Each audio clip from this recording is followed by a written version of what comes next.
कसम खाने के लिए देवता के सम्मुख में नहीं कहा जाएगा कि तुम भगवान की कसम खा के बोलो तुमने ये करा है, तुम शंकर जी की कसम खा के बोलो तुमने ये किया है, तुम शिव जी की कसम खाकर बोलो तुमने ये किया ना। अपनी जिंदगी में एक सोच अच्छी लाइए कि मेरे मुख से कभी भी भूल से भी मैं शंकर जी की कसम नहीं खाऊंगी, क्योंकि उसकी कसम खा लिया तो जिंदगी में कितने भी जन्म ले लो वो कर्म की गति कट नहीं सकती, तो कर्म का भोग कट नहीं सकता। गलती हो गई पूर्व में, हमसे गलती होती है, मनुष्य है, मानव की देह। कोई आकर हमसे कह दे कि गुरुजी आज तक मैंने जिंदगी में कोई गलती नहीं करी, आज तक मैंने जिंदगी में कोई गलती नहीं करी, तो हम उसको हाथ जोड़कर कहेंगे तेरा पैदा होना ही बेकार है। क्योंकि जो मनुष्य बनकर पैदा हुआ है वो गलती करता है, और गलती करता है तो संभलता है, और संभलता है तो आगे बढ़ता है। तूने गलती नहीं करी तो काहे का तू मनुष्य पैदा हुआ? मानव गलती का पुतला है, मनुष्य गलती का पुतला है। हमने पहले गलती कर ली, हमें नहीं मालूम था कि शंकर को जल कैसे चढ़ता है, हमको नहीं मालूम था कि बेलपत्र का प्रयोग कैसे होता है, हमको नहीं मालूम था कि शिव स्तुति कैसे होती है, हमारे स्मरण में नहीं था कि शंकर का भजन कैसा होता है। गलती हमसे हो गई, पूर्व में हो गई, पर अब हमने सीख लिया। अब हमको समझ में आ गया कि शंकर की सौगंध खाने का कर्म भुगतान किया। अब हमको समझ में आ गया कि भगवान की कसम खाने का भोग क्या भोगना पड़ता, कर्म गति का भोग क्या।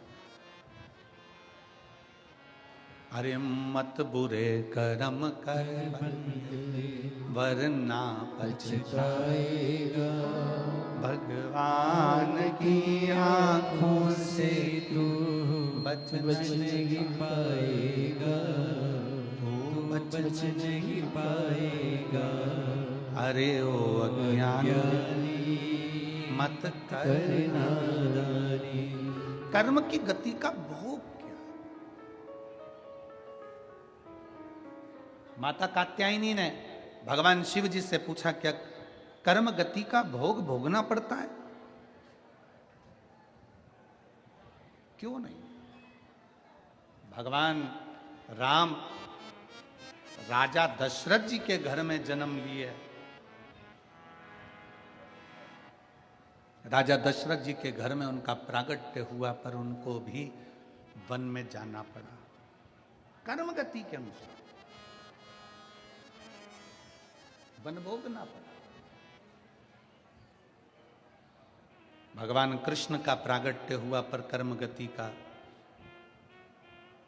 अपना गांव अपना नगर छोड़कर द्वारका में बसना पड़ा, कर्म गति।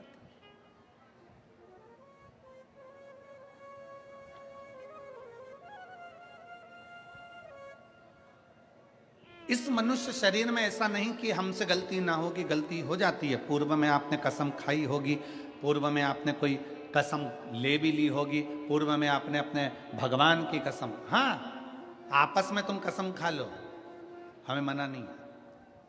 पति पत्नी आपस में तुम कसम खा लो, मैं तुम्हारी कसम खाती हूं, और पति कह दे मैं तेरी कसम खाऊं, खाओ। जैसे सुपारी खाओ ऐसे कसम खाओ, खाओ। पर घर के लोगों की भी कसम अगर खाओ तो इतना याद रखना सुपारी जैसी खाना, खाया। और जैसे सुपारी खाने वाले होते हैं ना, सुपारी खाने के बाद जगह देख लेते हैं थूकने की, तुरंत जगह देखते हैं और थूक देते हैं। बस अगर घर में भी अगर आप रह रहे हैं, परिवार में रह रहे हैं, अपने कुटुंब में रह रहे हैं, कसम भी खा ली, गुस्सा भी आ गया, तो याद रखना मुंह में सुपारी की तरह रखो, थोड़ी देर बाद उसको थूक दो, अपने भीतर मत उतारो, नहीं तो वो कहीं अटक सकती है। अपने भीतर मत। आ गया गुस्सा, आ गया क्रोध, खा ली कसम, पर भगवान की नहीं। मेरे भोले बाबा की कसम नहीं खाना, मेरे भगवान की कसम नहीं खाना, कभी भूतो ना भविष्य, कभी भी नहीं, कभी।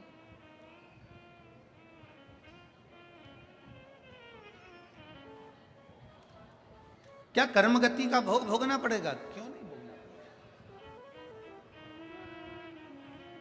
इस कोयले के हाथ को पानी से धो लेंगे, धूप में काले हुए तो क्रीम से धो लेंगे, पर कर्म का लेख कौन मिटा सकता है? कौन सी जगह है जहां जाकर हम हमारे कर्म का लेख मिटाते?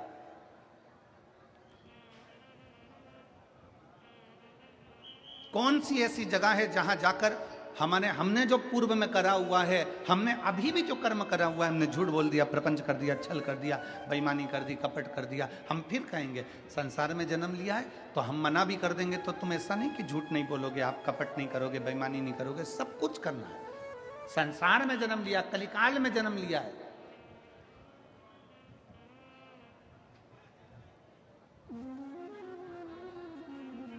कर्म का भोग तो भोग, ठीक है। हम क्यों कहते हैं आपके नगर में, आपके शहर में, आपके गांव में, आपके गांव के पास में कहीं शिव महापुराण की कथा हो रही हो, 7 दिन अगर कथा हो रही है तो कम से कम उसमें से 3 दिन, 5 दिन, 7 दिन जाके अपनी दरी बिछाओ, अपना आसन लगाओ और 5 दिन, 3 दिन, 7 दिन बैठकर कथा का लाभ। कथा